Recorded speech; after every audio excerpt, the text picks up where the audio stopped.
Hello, everyone. This is Yoko. In this channel, I will be sharing information in English that I've gathered myself since events in China often don't get covered in other countries.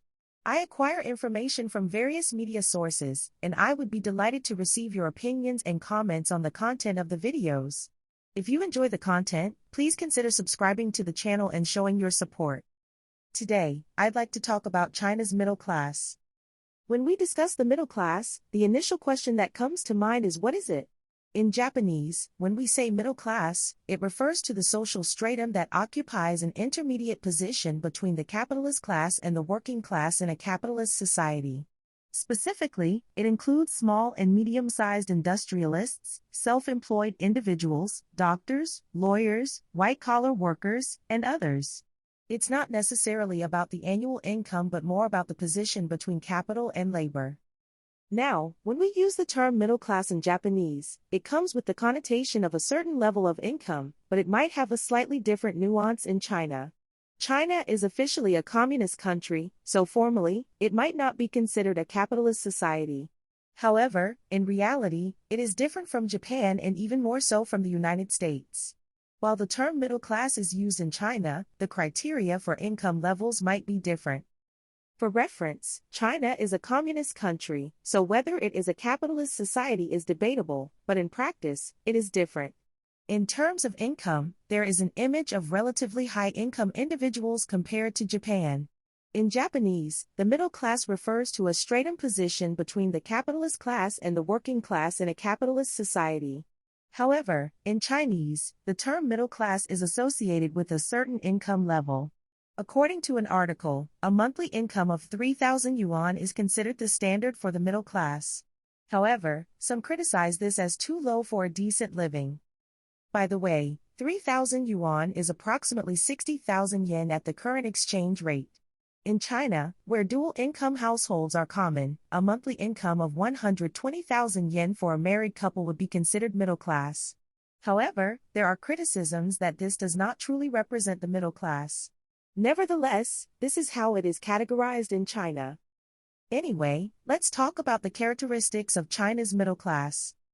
The Chinese middle class tends to carry a relatively large amount of debt relative to their income, suggesting a high inclination towards consumption. They were considered relatively well off in China, and until recently, the Chinese economy was expected to surpass the United States. People believed in this, and many were engaging in activities like buying real estate with borrowed money, thinking it would appreciate in value. This optimism was based on the idea that the Chinese Communist Party claimed the existence of a large middle class, but critics argue that the criteria are lenient to make it seem that way. In reality, a monthly income of 3,000 yuan is not enough for a decent life in today's China, and this has led to criticism. With a monthly income of 3,000 yuan, which is about 60,000 yen, it's challenging to sustain a good standard of living. In China, the middle class is described as people earning more than 3,000 yuan per month. However, due to the economic downturn in China, many in this income bracket are facing significant challenges. One characteristic of the Chinese middle class is that they have accumulated considerable debt. In essence, they borrowed money to invest, assuming that whatever they bought would appreciate. This high-leverage lifestyle worked for a while, especially during a period when the economy was doing well. However, as economic watchers have been pointing out for years, a high-leverage approach may not be sustainable. Last year, the situation worsened, and the consequences are becoming apparent. This not only applies to individuals but also to Chinese companies. Many were expanding rapidly, assuming that they could keep going without any problems, but this was not a sustainable strategy. It's a risky situation, especially for those in the middle class who have seen a drastic reduction in their income. One significant issue currently faced by the middle class in China is a sharp decrease in income. Essentially, the middle class in China consists of individuals who receive relatively decent salaries compared to the overall population.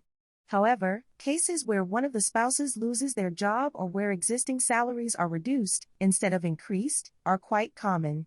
This decrease in income directly translates to a reduction in disposable income for consumption.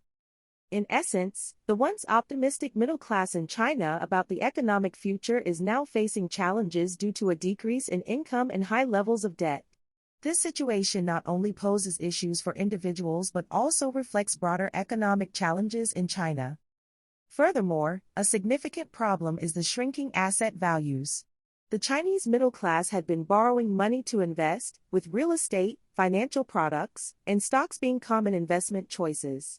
However, in the current situation in China, real estate prices are declining, financial products are defaulting, and stock prices are stagnant. This has resulted in those who borrowed money to invest experiencing losses, and the timing of any recovery remains uncertain. Particularly, real estate is facing the possibility of further decline, and I would like to delve into this topic in more detail on another occasion. If left unattended, real estate values may continue to plummet, leading to significant losses.